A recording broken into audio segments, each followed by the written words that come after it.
To happen. Oh, right through the table.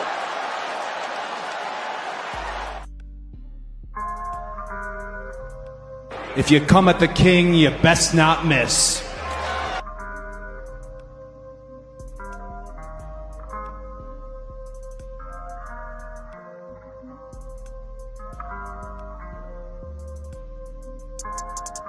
Ladies and gentlemen, the winner of this contest and new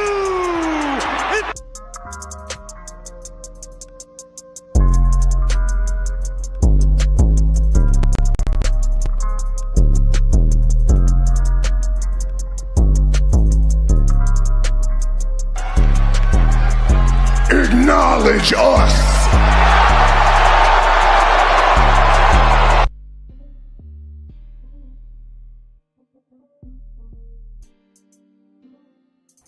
Hey, guys, we're here at the Red Carpet Ring. We'll talk about WWE SmackDown Tiffany Stratton celebration, both U.S. titles defended. Let's talk about it. We are going to talk about the review of WWE SmackDown for the episode of January 10th. Let's discuss that. We'll also get into what happened on the show. They will also get into as well what went right with what went right with SmackDown, and what went wrong with SmackDown. So we always going to discuss that as well. And then we got current news, and we also want to go over the bonus round. And the bonus round we're going to talk about is who are the top 5 men to win the Royal Rumble for the men and the women.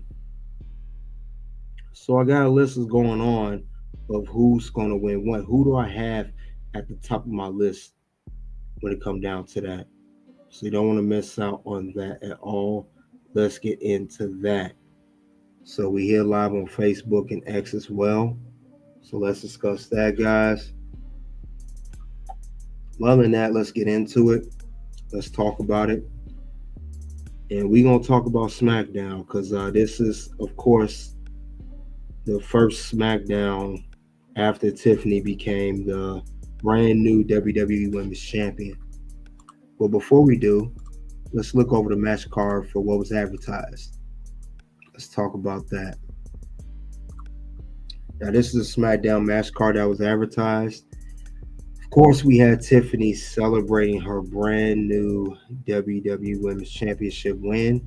Now, it's said here that she was reportedly supposed to get a brand new customized championship belt. Well, I didn't see that on that episode, but I did put that in my community tab. That's what rumor was going around. Just to let you guys know. It was rumored. I guess that was not the case. Before we do get into that. However, not only that was going on, we do have both United States titles defended for the men's and women's. We had Shinsuke Nakamura, the current United States champion. He defended his belt against LA Knight, who was the previous champion. LA Knight will get his opportunity to regain the United States belt that he lost. Now, also for the women's, we did see that Michin, who thought she got another opportunity for the women's United States belt because, of course, Piper Niven interfering. So we knew that was going to happen too, but that match was also advertised for SmackDown. So that's the match card. Now, like I said, these were advertised. There were other matches as well that were advertised, that were on the card. They just weren't advertised as first. But other than that, though, guys, let's get into it and let's talk about it. Let's talk about what happened on the show. Kicked off, we had Michin versus Chelsea. Before we get to that, we did have a kickoff segment. Cody Rhodes, Paul Heyman actually kicked off SmackDown. So we had Paul Heyman and Bloodline open up SmackDown. Now, Paul Heyman, he came up. He talked about Cody Rhodes. He gave Cody Rhodes his props. He talked about him, but he first talked about Roman Reigns. And what he talked about was how he defeated Solo. And he talked about how they were also, Roman is the only tribal chief, the OTC. He made that very, very clear. And of course, we have the brand new broadcast team of Joe Tessitore and Wade Barrett. We have that as well. So with that being said, we had that, and we also had how, that Corey Graves went on to NXT. I talked about that. I believe I discussed on NXT, but he's over there. I didn't announce it, but yeah, he's over there as well. However, with that being said, Paul Heyman came out. He talked about Roman Reigns, the only tribal chief. He discussed that part. He also talked about how, that the thing he wants to address the entire island relevancy. And he said he's the defending undisputed tribal chief. And then he also said, what is next for Roman Reigns? What's next for the OTC, the only tribal chief? So he made a good, which we assumed anyway. We knew it was happening. We knew it was inevitable. But he did say this. He said that, since Roman did defeat Solo, as we all predicted, he announced that Roman Reigns would make his entry into the 2025 Royal Rumble match. And we talked about this here. For the first time in 5 years, since 2020, Roman Reigns will be in the men's Royal Rumble. So that's what he was talking about. And when he did this, say that, the crowd was happy about that. And he said, with that being said, he said Roman Reigns wants his title back. And he said that when Cody Rhodes came out. He said, Cody Rhodes, respect to you. He said the very few things that man have done in this business is to get the respect of Roman Reigns. With that being said, Roman Reigns still wants his title back, and he has to do it by entering Royal Rumble. Now he declares, through Paul Heyman, he's going to be in Royal Rumble, and if he does win, he wants to face Cody Rhodes at the Royal Rumble. And we know the Royal Rumble is a few weeks away, Saturday, February 1st in Indianapolis. But yeah, that's what's going on. We knew Roman was going to do that. But however, we knew that after he killed his props, we also knew that when he talked about Solo losing, that Tama Tonga, Jacob Fatu came out there. We knew they was going to come get at work, because while Cody was out there, he was interrupted by Kevin Owens. We know that too. We know Kevin Owens was going to interrupt, and despite all the crap Kevin Owens talked about, Cody Rhodes went out there, of course, to fight off Kevin Owens. And then as Bloodline was going to take down Paul Heyman, this is when Jimmy Uso came out. They fought. Jimmy hit both of them boys with chairs. He super kicked them and all of that. We know that part too. And with that being said, since we knew that was going down, Cody came back and had to fight him off. But definitely it was a good way to kick off SmackDown. Good way to kick off the show. Can't wait to see what's going to happen next. Can't wait to see how that's going to go down. Well, other than that, though, it was crazy, though. Definitely wild. So we knew that it was going to come down to that. So when it did come down to that, it made Jimmy Uso look strong.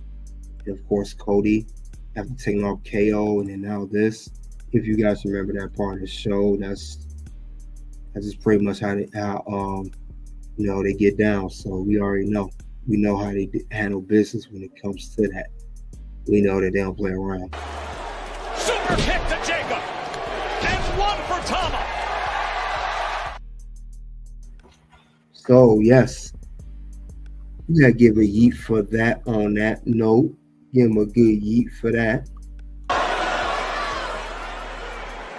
Yeet. So yes. And then that was it for that. But let's get on to the next part of the show. All right. We had the first title defense of the night. We had Michin versus Chelsea Green. Pretty much same old sad song, let's be honest. Michin looks, she gets an advantage on Chelsea Green. Chelsea Green used Piper as her shield and do whatever she can to get over on that. But other than that, same old sad song. Piper interferes, distracts Michin. Michin, gets hit on her. And then it comes down to Chelsea getting the advantage. She had a roll up. Long story short, Chelsea Green retains the Women's United States Championship. Is this a shocker? Really not. So, pretty much that's how it goes down when it comes to that. And Chelsea Green with that title until someone really beats her, pretty much has the Hulk Hogan attitude. No, brother, doesn't work for me right now, So that's how that goes. No surprise there, no shocker there at all. None. So other than that, though, that was the end of that match. Let's see what else happened on SmackDown. All right, we had the tag team match. Los Garzas versus Pretty Deadly. And this whole thing started with Pretty Deadly accusing Los Garzas of attacking the Street Profits last week. As we know, they are still out storyline wise. But other than that, though, that's how that's going. This match here, another match I was not really a big fan of. I wasn't really big on this match, be honest. And I said this before on this channel. I am not a fan of the Pretty Deadly tag team. The characters are cringe. They're not really great in the ring competitively. I'm not sold on these guys. And I said that even when they was in NXT. I remember they held the NXT tag team belts before losing it to the New Day. I'm not sold on these guys, and I'm still not. And I don't see where this is going with them. Now, I like Los Garzas. I like Garza and Humberto. But this match really went nowhere. Long story short, Los Garza defeated Pretty Deadly, as I assumed. But nothing much to talk about here. Nothing much to talk about at all. I'm not sold on this. No. So, I understand Pretty Deadly got to get some screen time as a tag team, but they're not really doing nothing to help the show.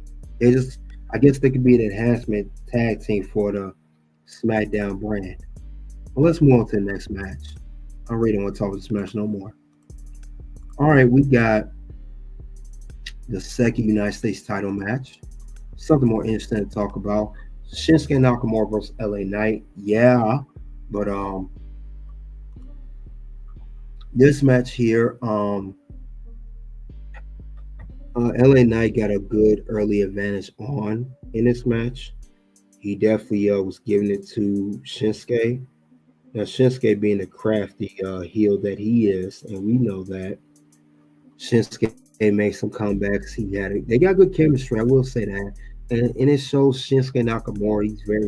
We know he's good in the ring, but it shows how good he is as a heel. Because I think as a baby face or a tween, it wasn't really there. But I think with this dark character with the face paint and everything, instead of spitting mist all the time, this is a very good, different type of character for Shinsuke Nakamura. He can show his versatility as a character in the ring. Long story short, before this match really got into motion, we saw the new Bloodline get kicked out by Nick Aldis.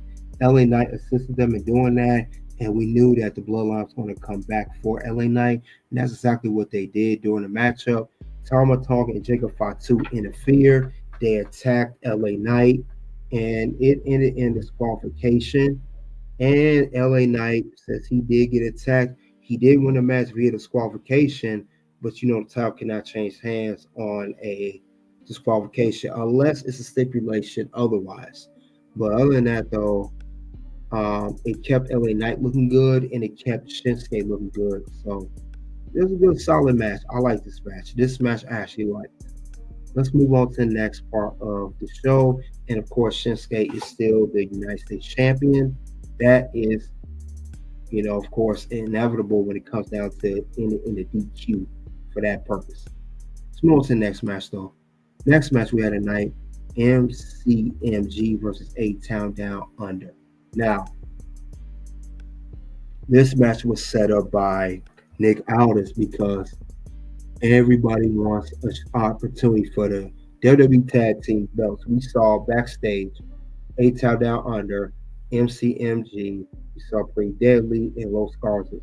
Los Garzas and Pretty Deadly already had their matchup, but now it comes down to A-Town Down Under and MCMG. Now, because they're both former WWE Tag Team champions. Now, with that being said, this was a slow match at first, but it picked up. Definitely good.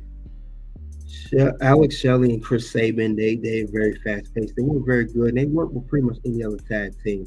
Grayson Waller and Theory were good as their heel tag team. But I like this match. It was solid too. MCMG definitely putting in work.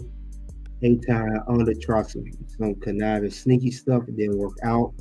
At the end of the day, MCMG scored the pinfall with the Skull and Bones tag team finisher, and I think they pinned Austin Theory that got the pin, that took the pin. But I like that they're very good. MCMG with the hot tag sequence, everything. But I do like Grayson Waller and Austin Theory together, even though they still was teasing a split. But yes, they the winners are these tag team here, and they're going to go on and face, if I'm not mistaken, since MCMG won, they will get an opportunity at the tag team. It's going to be a number one contendership belt match. It's going to be a number one contendership. I think they're going to face DIY next, MCMG. But we'll see what happens here, though. We'll see what happens next with this show here. Now, with that being said, we had another match. We had a four-way match, guys. Now, this was announced middle during the match. We know here that it came down to four women here. It came down to, I want to say, well, we had if we asked the Tiffany Stratton had her celebration first. Let's mention that first. Now, like I said before, I thought Tiffany was going to get her, a brand new customized belt for winning that match, but she didn't. But other than that, she came out, talk about winning the belt. Now, of course, when she did that, we knew that Nia Jax was going to be disappointed. We knew that. We knew Nia Jax came out. She responded to Tiffany, say you're ungrateful and all that, saying that she was upset with her. And you know that Tiffany mentioned as well that she outsmarted Nia Jax. So we knew that was coming. And we knew that she was going to come for her and cash in that contract, which she did successfully. So that was no shocker there. We knew that was going to happen. And since she did do that, this is when we get all competitors come out. And we're talking about Bailey first came out. She came out and talked about how she felt that she should get an opportunity at the belt. We saw that happen. We also saw how how that was going to go down. Other than that, though, Naomi came out as well, and like I said, and I want to say this too for the record, they had good claims of why they came out. They had good claims why they came out for this belt. And Tiffany, the crowd was really behind her. It really was behind her. They felt like she deserved it. She didn't get the "you deserve it." Now, she seemed like Tiffany was going to be a baby face, but it seemed like she's still in the heel form because she still said how she outsmarted Nia. But for the most part, we know that Nia is still the heel, but they're gonna make her a baby face though. So that's just one thing I want to notate right there. And like I said, we knew that was coming. So when Tiffany did come out with that with the belt, they all came out to claim why they should be challenging Tiffany for her title. We knew that was going to happen.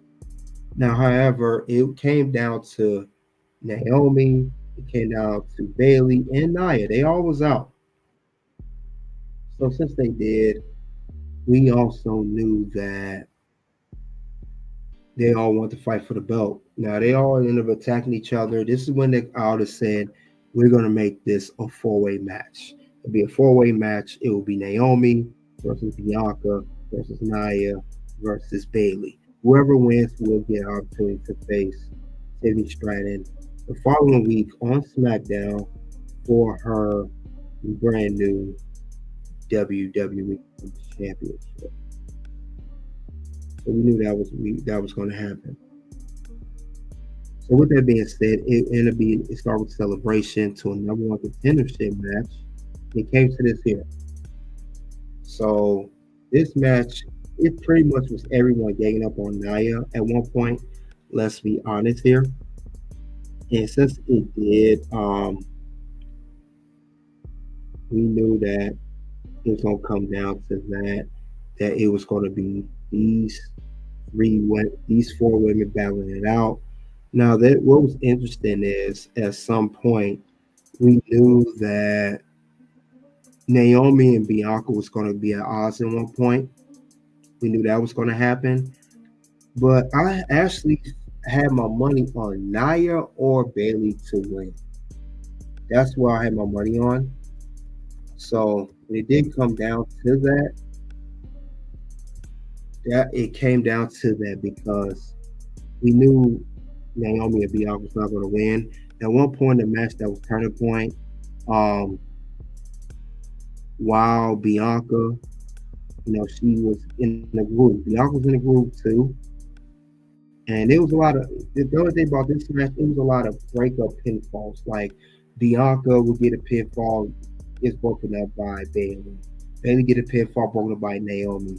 Naomi tried to get pinfall, Bianca breaks that up, and they all tried to pin Nia Jax at one point. I felt like I know they was trying to tell this story, but this whole match was rushed. It was all rushed. But with that being said, a turning point in the matchup came here.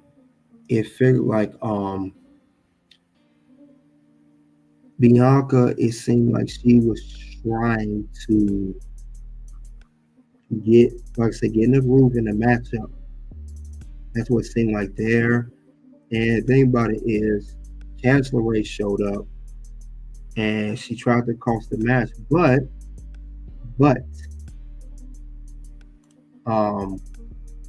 long story short, she held to Bianca's braid while she had a KOD of I think Nia or Bailey, whoever it was, and she accidentally hit Naomi with the braid. And Naomi was down. Bianca saw that. Bianca was pulled out. Now, after Bianca was pulled out of the ring by Chancellor Ray by her feet, Bailey hit the rose plant on Naomi or Nia, whoever it was. think it was Naomi. Yeah, Bailey hit the Rose plant. She pinned Naomi, and the winner of the match and the new number one contender is Bailey. Bailey's going to go on to face Tiffany Stratton next week on SmackDown for the WWE Women's Championship. That's how it's going down. That's official, as Adam Pearce would say. That's going to go on next week. So we got that match going on, and that's what's going down. So with that being said, this was not a surprise here. You know, and a big shocker when it came down to this. It came down to that Bailey's the winner, and now we're going to get a match next week. In the match next week, like I said before, it will be a one-on-one match. It'll be Tiffany Stratton first title defense as the Women's Champion, and yes, she will go on and face Bailey. That will be the case there. So that's going to happen next week on SmackDown. So now we got one more match, the main event actually. We got the match that was announced also in the middle of the evening. Now this match here, it was Jimmy Uso and Cody Rhodes and Jake Fatu and Tamatonga.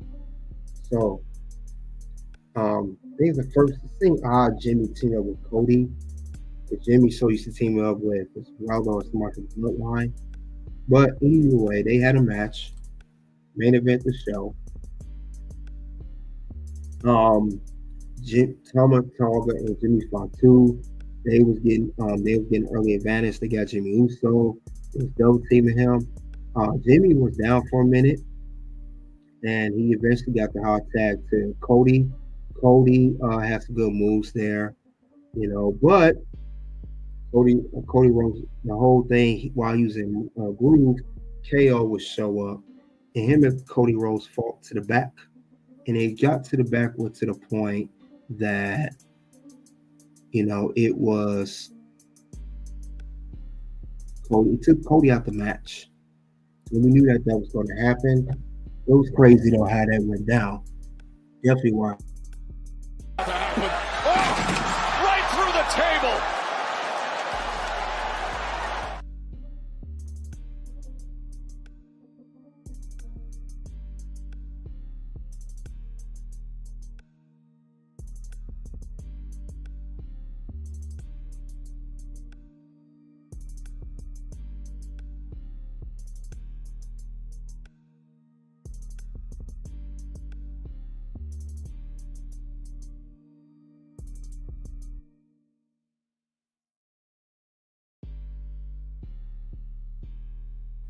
So that was crazy.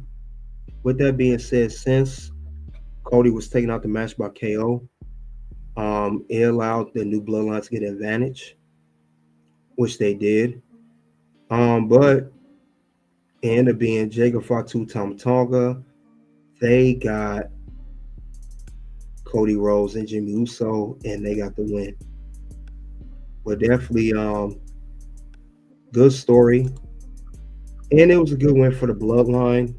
As you know, we know that they've been losing. They lost at War Games, Solo losing against Roman on Raw. So this was good. They need to win. So good for bloodline. With that being said, that was the end of SmackDown as far as that goes. With that being said, we're going to go ahead and get to review. But let's see what you guys have to say about the show so far. All right, Samoa Production, salute to you. Thanks for coming out. Mr. Red Reaction, salute to you for coming out. Scott Murray said Drew shouldn't have lost the match against Jay. Why not, Scott? I mean, Drew has been defeating he's been defeating Jay. He defeated Sammy. He had to take an L somewhere, and they make a team storyline with Jay. I think it was a good call because if Jay had lost to Drew, it was so predictable. Smoberdust said Drew should have came back and dominated his opponent. I think he will do that. Karrion Kross deserves a push. He does, but that's small production. They're not going that direction with him. They got him in this useless stable that he's in, unfortunately, and I don't see it going nowhere for that matter. But it sucks though. I do believe he should get some more, definitely more, considering he was a former NXT champion. I think he should get more play as far as that goes. But that seemed like that's not the direction that they're going with that. So yeah, it stinks, but that's just how it goes. So go figure. But yeah, it's not going nowhere. I don't see nothing happen with that. With that being said, let's talk about SmackDown. Um, this SmackDown was all right. Give me 1 second, guys.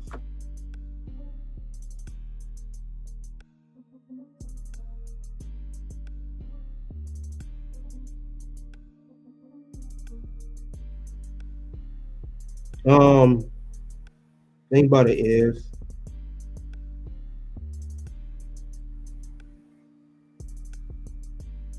this show, it had some good moments. We had what, Tiffany had a brand new celebration for a title. We also had two United States title master titles being defended. You know, not bad either. But we it was a lot of useless stuff that happened on this episode of SmackDown, and I'm gonna get into that too, very very shortly. When we do discuss what went right, what went wrong with SmackDown. We get to that real soon. But some stuff just could have been left alone, for my opinion. I don't see some stuff just what could have. It just didn't make no sense to me. So with that being said, when it come down to it, guys, my rating for the show was a 3.5 out of 5. I thought the show was okay. It was average. Some stuff I was getting tired. Like the main event started off good, but once we knew KO, hadn't interfered, we knew where that match was going. Also, when it come down to it as well, a lot of stuff was just useless. It didn't make no sense, and some stuff just flat out annoying. I'm just gonna notate that, but that's how I see it. But we'll get into it though in a second. But I don't know, guys. Some stuff just I didn't agree with some stuff that they did on this show. Some stuff I just did not agree with for whatever reason. I just didn't agree with it. But other than that, we're gonna get into it. Let's talk about we're gonna talk about what went right and what went wrong with SmackDown in a quick second. Now, before we do get into it, also, if you guys haven't already, you know that I have a poll about this show. I always have a poll of what's going on.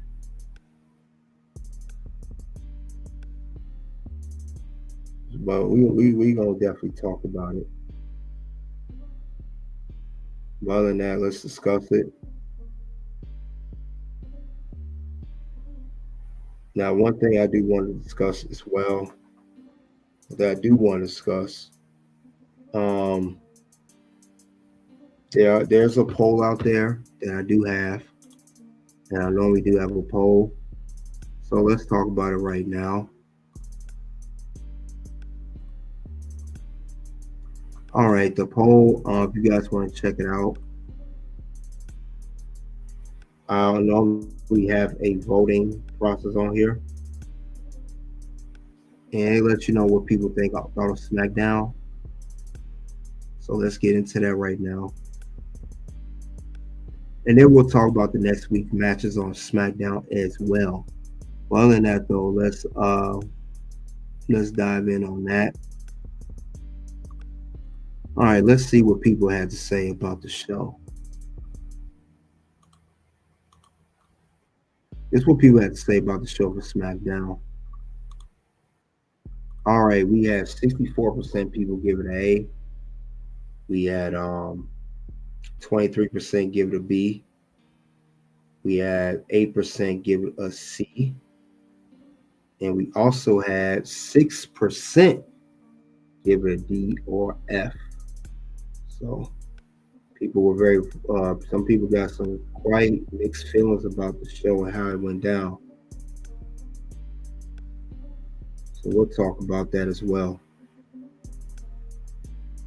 Let's discuss that in a second, actually. But you also always go on my community tab, and you can always vote on there on Red Carpet Ring. Always talk about voice your opinion, how you felt about the show, and and let people know how you felt about everything. Well, let's get into it. We're gonna go and let's talk about next week's matches. Let's talk about them first. Now, next week's matches here. These are the matches that's going on for next week. We do have the WWE Women's Championship. Bayley versus challenges Tiffany Stratton for a title. We have Solo Sikoa return, and I mentioned it before with MCMG. They're going to fight Lois Garza since they won a match. Whoever wins that will be number one contenders for the WWE Tag Team Championships. So I just want to get into that. So that's what they have advertised. Other than that, let's get to what went wrong with SmackDown. Let's talk about the issues that were happening at this show here. Because there's some stuff I want to get into right now. All right. First off, I mentioned this before, I'm mentioning it again. So the issue I saw with SmackDown, and I'm getting tired of it.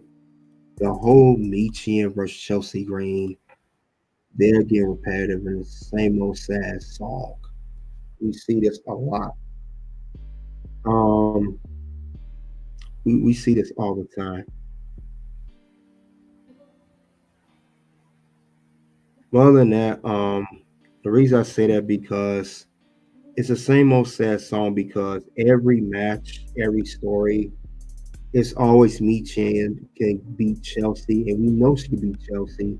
She beat her in a dumpster match, and then Chelsea becomes the Women's United States Champion, and Piper Niven always interferes.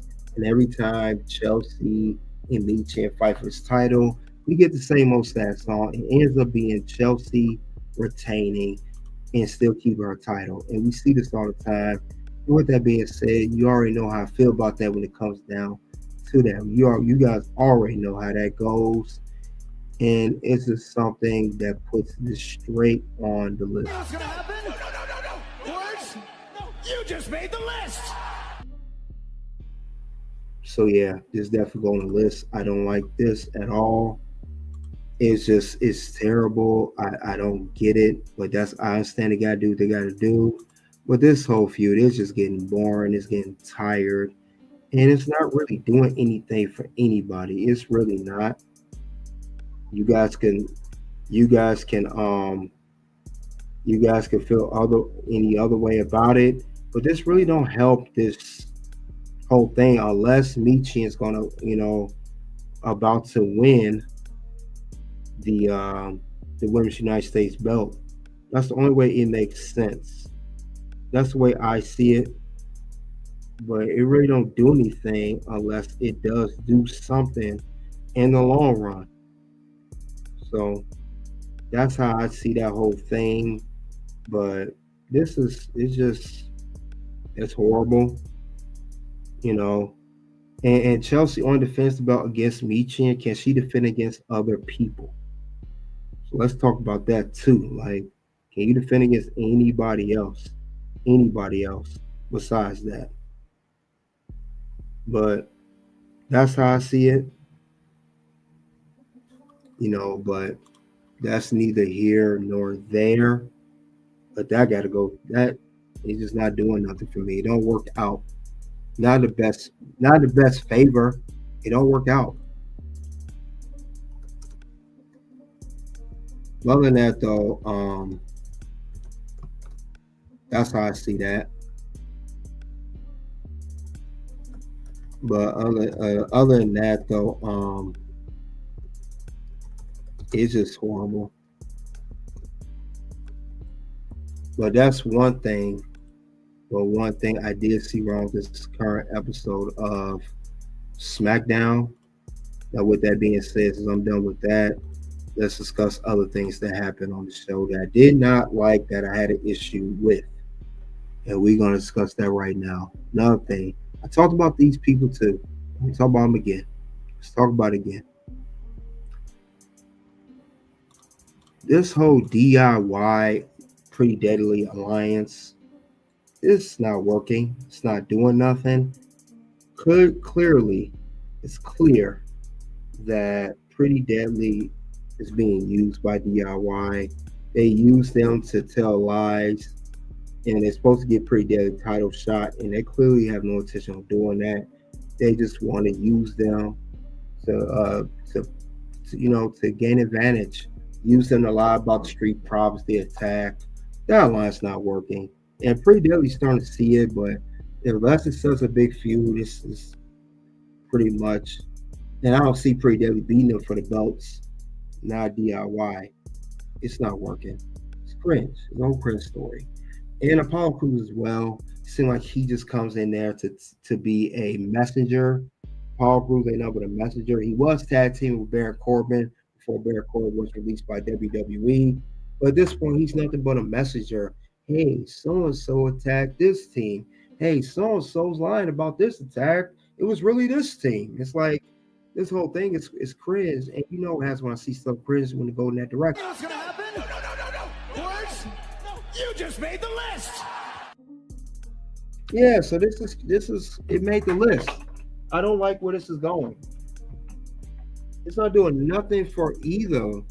Pretty Deadly's not being helped out, and Paulo's not being helped out. They don't do nothing. It's horrible. So that was another issue I saw on here. It just like, really, come on. I mean, Apollo Crews, I said about Apollo a while back. I said if nothing, they don't find nothing steady for him to do. If nothing happens, he's going to eventually get released, just like Baron Corbin got released, because there's no storyline for Apollo Crews. He's literally hanging on for dear life. There's nothing major for him going on right now. Let's be honest. And I like Apollo Crews, great competitor, but there's nothing going on for him. He's not doing nothing big, and it's unfortunate. It really is. It's unfortunate. But there's no other story for this man. Now, you could do something with him, but they're clearly not. There's no room for him on the roster, and it sucks because he's one of the veteran guys, but this is not going nowhere for him. It's not, nothing's going good for that. Nothing's good happening. So I just want to notate that. But yeah, that's clearly a problem I've been seeing Paul Crews for quite some time now, I might add. And not just now, not just in weeks, but for a good year. He was on NXT. They brought him back to the main roster, and it's like he's a messenger boy at this point. I don't like it. So all this Pretty Deadly and Paul Crews, it's not going anywhere at all. But that's the issue I saw on SmackDown. Let's get to another issue. All right. I think Bianca Belair in the four-way match for No One Contender made no sense. Now, the reason I say that because I get why Nia wants to face Tiffany. She had an alliance with Tiffany. She was screwed over. She was the previous champion. I get that with her. Bayley, I understand. Bayley lost the belt at SummerSlam because Nia, helped Tiffany. She had a rematch already, but Tiffany was always a distraction. Pretty much how Piper is helping Chelsea kept the belt. That's what Tiffany was doing for Nia. So I get Bayley and Naomi. I even understand. She challenged Nia Jax for the women's title last week, and Tiffany did hit Naomi in the hit her with the briefcase to cause Nia to retain before Tiffany cashed in. But Bianca Belair, I don't understand why using this match. It's easy, could have been a triple threat between Nia, Naomi, Bayley for No One Contention for Tiffany's title. Bianca made no sense. She's a tag team competitor. She's nowhere near in the women's title picture. She has no story to get in there. She's holding the tag team belt already. The only one that is holding the tag team belt that instead of being in the women's title picture was Naomi, so she fought for the belt last week. But Bianca made no sense. And you know what happens when I see stuff like What's that. gonna happen? No. Words? No. You just made the list. So that's something I just did not like with this whole thing. I didn't like it at all. It's terrible. I didn't like this at all. Made no sense. So she could have been kept out of it. You didn't need 4 women to compete. And then that match went left too. Let's talk about that too. That match was not really all that good. And that's the next thing I'm going to talk about as well. But some matches weren't all that great. And this match was one of them. All this, the breakup pin over and over and over. And it seemed like it was a 4-way match. It was a 3-on-1. All they did was gang up on Nia Jax. I didn't like that. Like, it's every woman for herself. And it didn't get like that really until near the middle in the match where, okay, we all got to fight for each other. Naomi, Bianca, it seemed like they was teasing that. Then Bayley was fighting, against Naomi and Bianca. But at first, the very beginning, it was all about trying to gang up on Nia. I get that she's the biggest woman in the match, but Nia has more claim to getting a rematch more than any of the women in the match. But I get it, though. That's what they got to run with. But it really wasn't all that great match. The story was kind of messed up. So I didn't see that. That wasn't good. I thought that was crazy. Let's be honest. This match, Chelsea, Michin, that wasn't the best match either.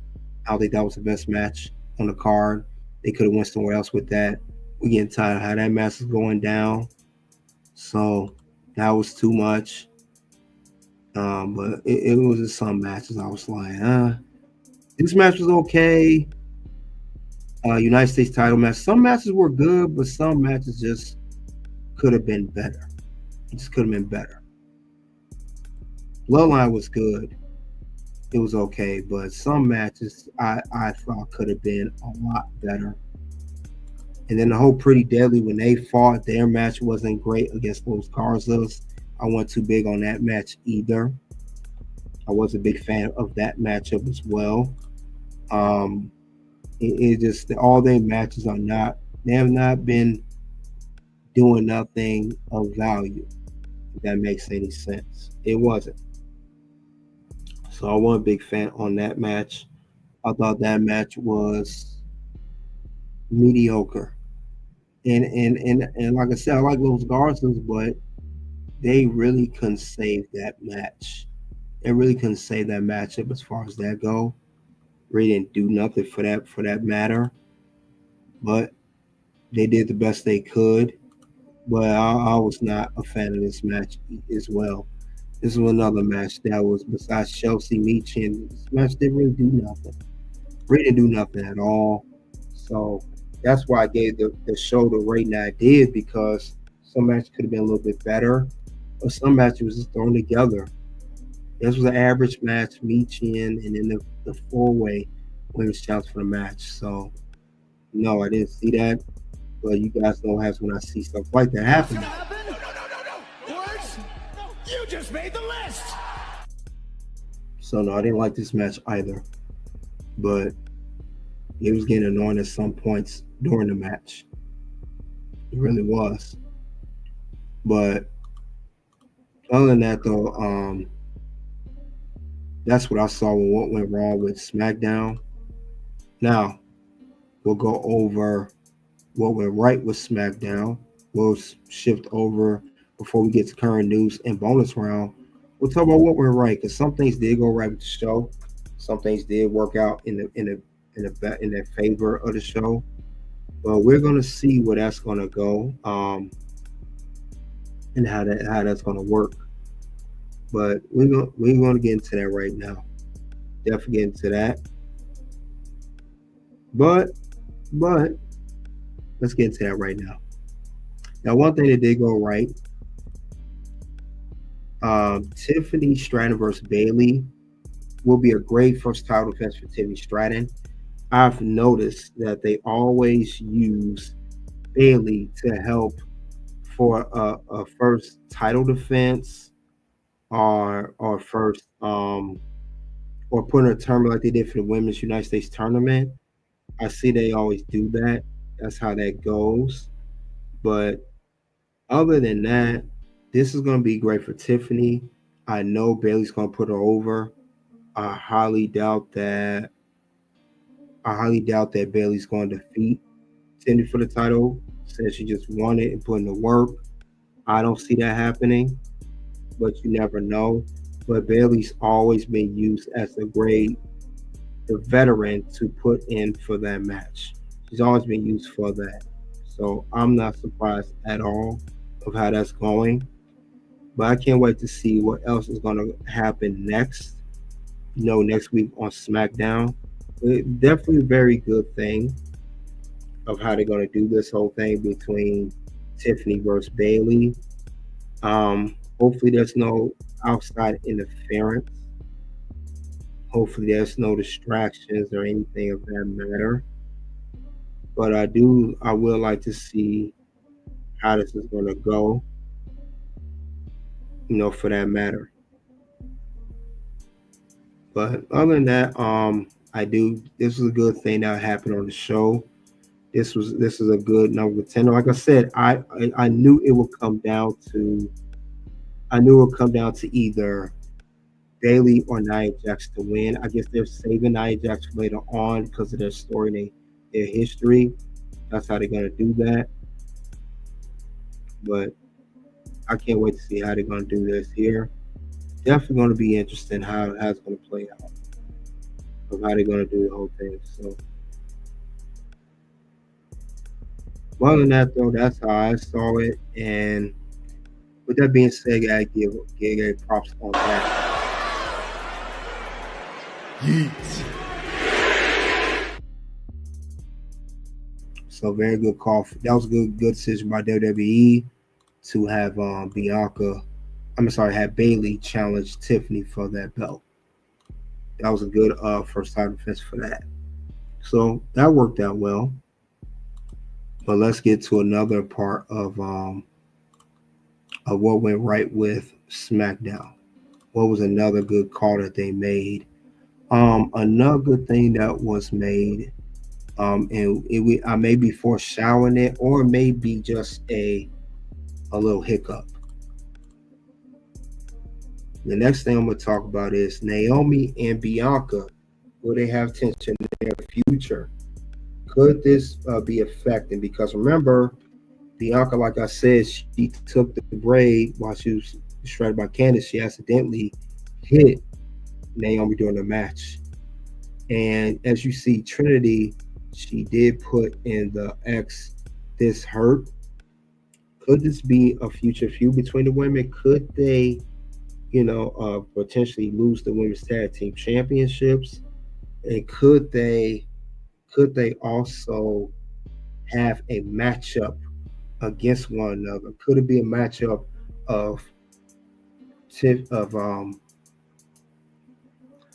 Bianca versus Naomi? Could that be the case here? You never know. You never know what's going to happen next. But other than that, though, I do see this being a good call for WWE if they're going to do that. But we're going to see what happens. And I think it's a good call by WWE. Yeet. This was a good call.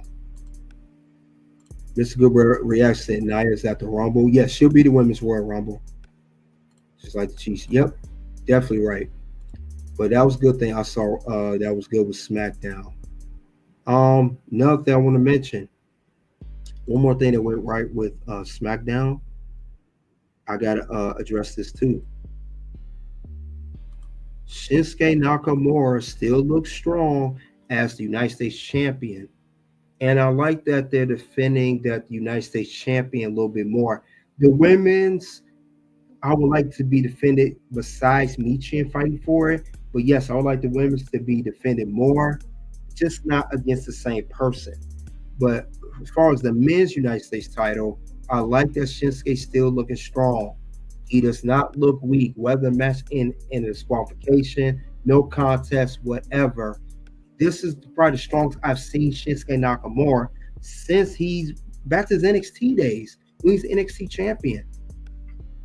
But this is a good move doing this for Shinsuke Nakamura. I do like how this is going with him. This is a good call. So this is very, very good. And I like what WWE, how they're using him. This is a very good way to use Shinsuke. Because Shinsuke was not being, let's be honest, he was not being used right to his full potential like he should have been before. So I like how this is going. But I definitely see where this is going. But other than that, though, this is a good call for WWE. I hope they keep it up. But let's talk about it.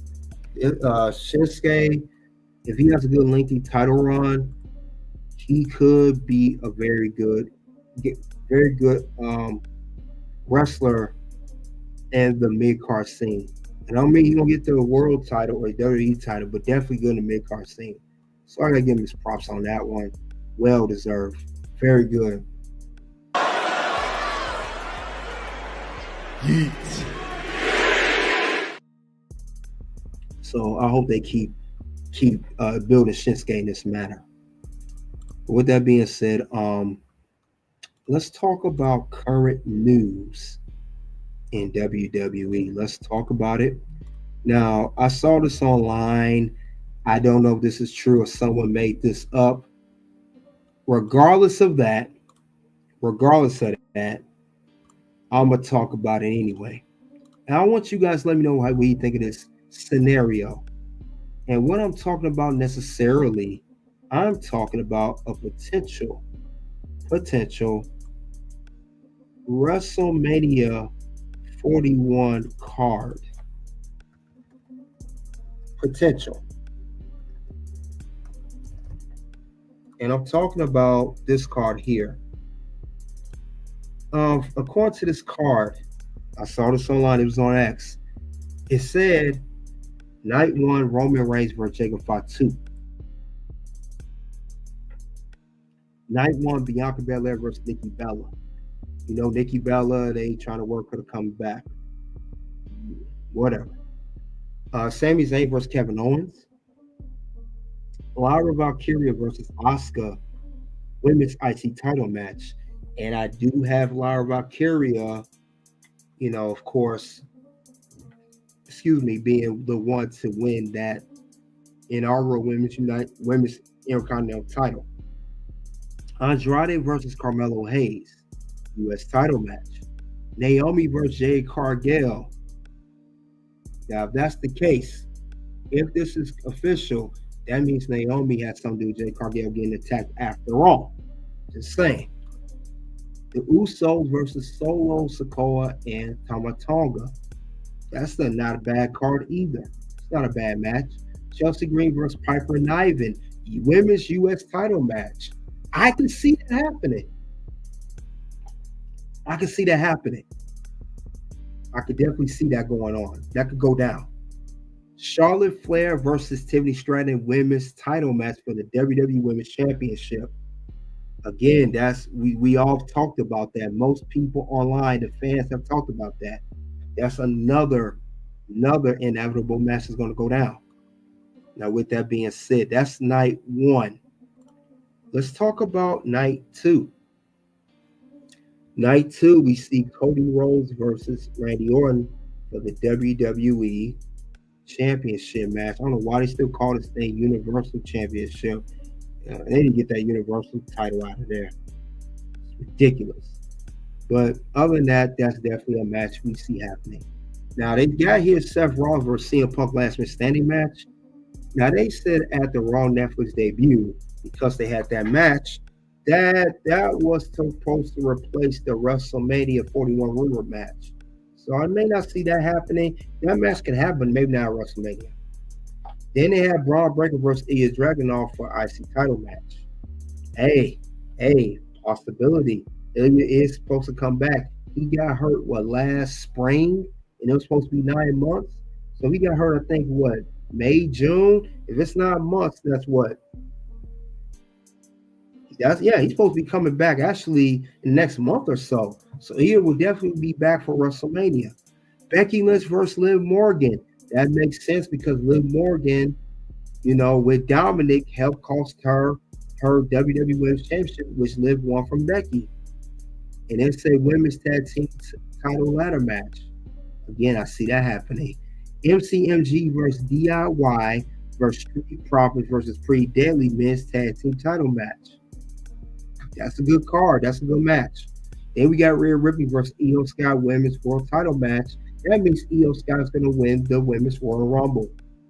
And it's like Gunther versus John Cena world title match. That means John Cena going to win the men's Royal Rumble. Look at this card. Whether it is official, fake, leaked, whatever, a mockery, someone made this up, whatever, this could be reality for WrestleMania 41 card. I'm just saying it could be one. Let's not sleep on that for 1 second. There could be a possibility. I can definitely see that happening. I can definitely see that being the case here. Let's not forget about that. This card, you guys let me know what you think of this WrestleMania 41 potential match card. Because it could be reality. It could very well be. I can see that happening. It don't look like a bad card at all. It doesn't. It looks like it'd be a good setup for WrestleMania 41. It could very well be, guys. You guys let me know what you think. Now, with that being said, we are done with the first half. We gonna get to the bonus round, final round of the show. We done everything that we talked about. Of course, SmackDown. Talked about WWE SmackDown Tiffany Stratton celebration. Both U.S. titles defended. We went over what went wrong and what went right with SmackDown. And we really just talked about the WrestleMania 41 match league card. So with that being said, we're going to switch gears, get ready for the bonus round. Only on Red Carpet Ring on YouTube. We'll see that. Let's see. Good Red Reaction said the cheat sheet makes a lot of sense. It's the obvious book scenarios. I agree. And I think they're on money. I just disagree with the whole stuff in CM Punk last minute standing match. Other than that, they on money with that. I think it's undisputed. And that is undisputed. Yep. So Randy's going to win the chamber. I can see that happening. Yes, I think he can win the chamber. And I'm actually gonna talk about that in a second, guys. We're gonna talk about bonus round, and we're gonna talk about shortly the top 5 women to win the Royal Rumble and the top 5 men to win Royal Rumble. So let's talk about it. Give me a couple moments. We'll get this ready. Only a Red Carpet Ring on YouTube. We're gonna say our goodbyes to everybody else. Want to hear the rest of it? Come on over to Red Carpet Ring on YouTube and hear more about it. This one is exclusive here. Well, let's talk. Let me give me a couple moments. We'll get that started.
All right, guys. All right, we here at the bonus round.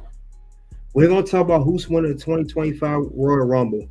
Now, what I have here, I have a list that I have of top 5 women to win the 2025 Royal Rumble. And I also have a top 5 men to win the 2025 Royal Rumble. I will go over the women first, and I'm going to go no particular order, but I'm going to tell you who the top 5 people I have. Matter of fact, I'll have the top people at the list. Yeah, I have my top 5 who's going to win. So let's start off with the women. Um, for the women's Royal Rumble, the first person I have clearly that's going to win, which is a favorite, Charlotte Flair is the first person I got on the top of my list. I think she's the odds-on favorite for the women to win the women's Royal Rumble. We have not seen Charlotte Flair since December of 2022, 23. It's been over a year. No, I'm sorry, 2020. Yeah, 2023, the end of 2023, I believe. We could say that. But I know she's been injured for quite some time, since 2023, and near the end of 2023. She's been out the whole 2024, and she's clearly ready to come back. She's been seen, I've heard, backstage at the Raw Netflix show. They're clearly saving for the moment. She did not show up at the Raw Netflix on TV. She has not been on SmackDown. She's going to show up either Saturday Night Main Event or the Royal Rumble, and I think she has what it takes to win it all. So I got my money on her. She has previously won the Women's Royal Rumble in 2020. She challenged for the NXT Championship at the time, but I think she's going to do that. She would challenge Tiffany Stratton for her championship. So I have Charlotte Flair as the top of that list. Let's go over the next person that I do have possibly winning the Women's Royal Rumble. Another person, they've been pushing her a lot lately, Io Sky. Io Sky is the second top of that list that I see winning the Women's Royal Rumble. Now, Io Sky, she's been pushed a lot lately. She's been in the Women's War Games match. She's been in the Women's Money in the Bank ladder match. She's recently been in the Women's Intercontinental Championship tournament before being knocked out by Lyra Valkyria. And they clearly are behind her. Just had the Women's World title match against Liv Morgan at Saturday Night's Main Event back in December. So they're clearly behind her. And since she didn't win the Women's Intercontinental Championship or the Women's World title match, she could be one of the top people behind Charlotte. Charlotte don't win to win the Women's 2025 Royal Rumble. Now, Io has never won the Women's Royal Rumble before, so this could be a good first for her in a very star-packed Royal Rumble, I might add. So she's number 2 I have on my list. Let's go over the third person I see winning this Women's Royal Rumble. Next person I have in line to win this Royal Rumble after Io, Jade Cargill. Now, Jade Cargill, we know she's been out. Somebody attacked her, and we know that she's been, off TV. I heard she's reportedly filming a movie. She's not really heard, despite the rumors, but I know she's going to probably show up again, possibly at the 2025 Women's Royal Rumble. She could make her mark, and she could be the one to probably win it all, because she got close last year in her debut at the Royal Rumble. She debuted at the 2024 Women's Royal Rumble match, and she got close. She was to the final 4, I believe. Maybe she wins this time around. Maybe she wins the Royal Rumble for that matter. Maybe she's going to win, and maybe she will, make her market challenge for the Women's Championship or Women's World title. Whatever she chooses to challenge for. More likely the Women's Championship. But she's the one I have on my list. Another one I have on my list after Jade Cargill, Bianca Belair. Bianca Belair, now I know she's not in no women's title program right now, but she's always been in the contention at some point. Her being with the one half of women's tag team championships is as long as I've seen it without being in contention for the women's title. She hasn't had a women's title now since 2023 when she won a SummerSlam before Io Sky cashed in on her when she won the title, when she had it for a split second. And also Bianca, she's a previous Royal Rumble winner. She won in 2021 when she was Royal Rumble winner. Maybe she could be the first two-time to win. Just saying. But I have her as number 4 on my list to win the 2025 Women's Royal Rumble match. Last but not least, I have one more. Becky Lynch, the man. Now we know she's been on hiatus since back in May. She did not show up at the the WWE Raw Netflix debut. Like Charlotte, we thought she was gonna show, but she didn't. Maybe they save her for Saturday night's main event or the Women's Royal Rumble.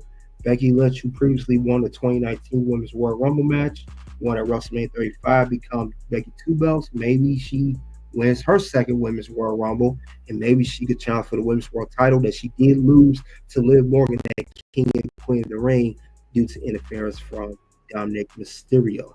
So that's all I'm saying about that. And those are the 5 women I have for the 2025 Women's Royal Rumble. Now, with that being said, let's move forward. Let's get on to the top 5 men to win the Royal Rumble. Let's get on to that. I have my top 5 names of men who I think they may win the Royal Rumble. Top of that list, we have the first one, John Cena.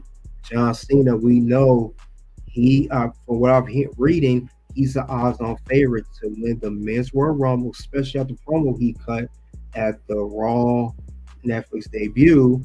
He said he wants his 17th world title. He knows it's the only way he can get to it. He will have to win the Men's Royal Rumble. John Cena, now he's won 2 previous Royal Rumbles, 2008 and 2013. And he won at WrestleMania for 13 Royal Rumble. Oh, wait, however, he did not win. But maybe he could be the first 3-time Royal Rumble winner since Stone Cold Steve Austin, who won 3, who still holds the record to this day. I heard reportedly, according to that cheat sheet I read off, he will challenge Gunther for the world title. So that could be the case. If that could be reality if he wins the Men's Royal Rumble. Just saying. But he's the one I have at the top of the list. Let's go on to the next person I have at the top of the list to win. So next person I have after John Cena, CM Punk, best in the world.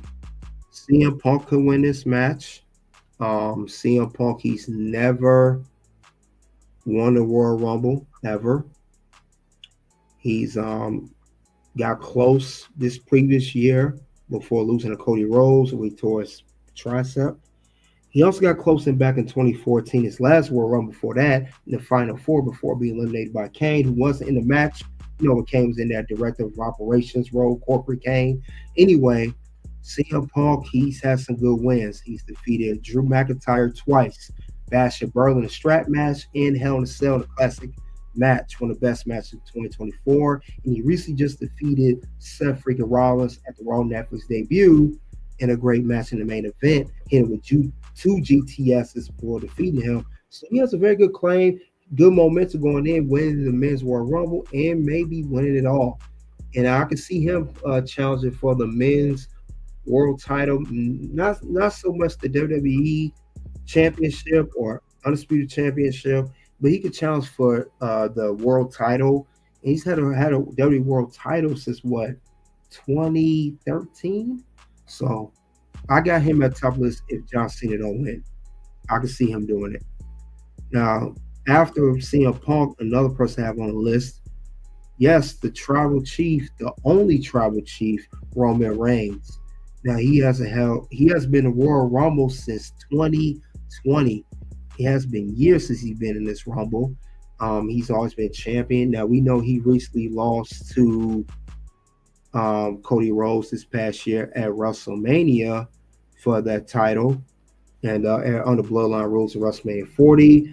Paul Heyman already declared that Roman Reigns wants his title back. He has respect for Cody Rhodes, but he wants to be there. Remember that when he said that, you know, Paul Heyman announcement that he's going to enter in the Rumble, he will declare that. And he wants to face Cody Rhodes and get that particular title back. So Roman Reigns could definitely be the one to win if Punk or Cena don't win, he could be at the top of that list to win the Men's Royal Rumble, especially as it's been in there 5 years since 2020. And he's previously been a Royal Rumble winner, winning at 2015 when he was heavily booed back in Philadelphia, where he fought Brock Lesnar at WrestleMania 31. That match ended with Seth Rollins cashing the heist of the century, winning the WWE Championship. But that's who I have at the middle of that list if, like I said, Cena or Punk don't win. But let's move on to another person. If after Roman Reigns, Seth Rollins, his name's been mentioned too. His name's been mentioned quite a bit. Will he win the Royal Rumble, the Men's Royal Rumble? Now, Seth Rollins, he was world champ this past year, similar to Roman Reigns. He lost his title at WrestleMania 40 as well to Drew McIntyre night 2.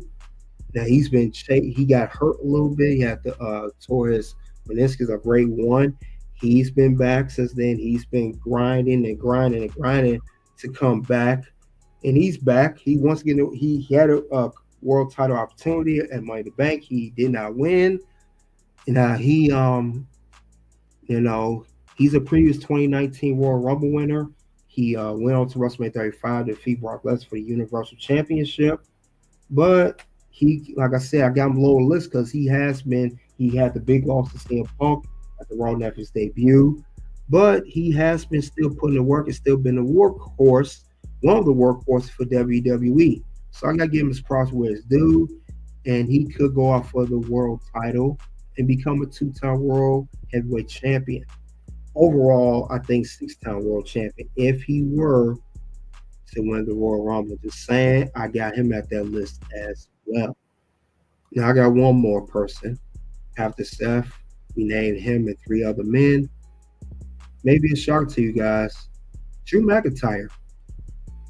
Now, Drew McIntyre, he won the Royal Rumble in 2020, where he challenged Brock Lesnar WrestleMania 36. No fans, pandemic era, to win a WWE title.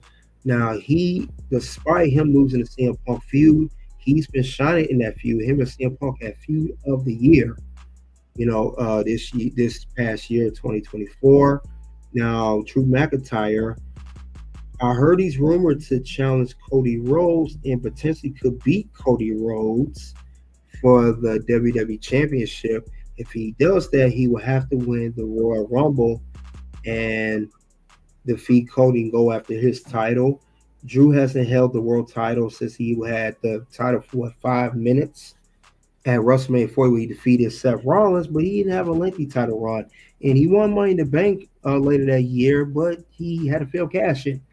So he needs to bounce back, and this could be the perfect thing to bounce Drew McIntyre back.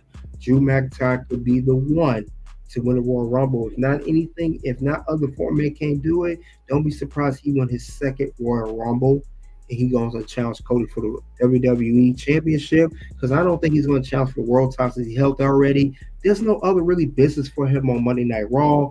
He's more shifted towards Friday Night SmackDown and go after the WWE title. So that's how I will book that. Other than that, though, that's all I have for who's going to win the Royal Rumble. Who's winning 2025 Royal Rumble?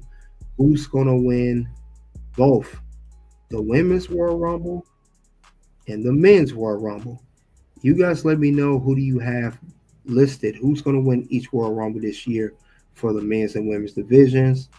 It will be interesting to see how this whole thing is going to play out as a whole.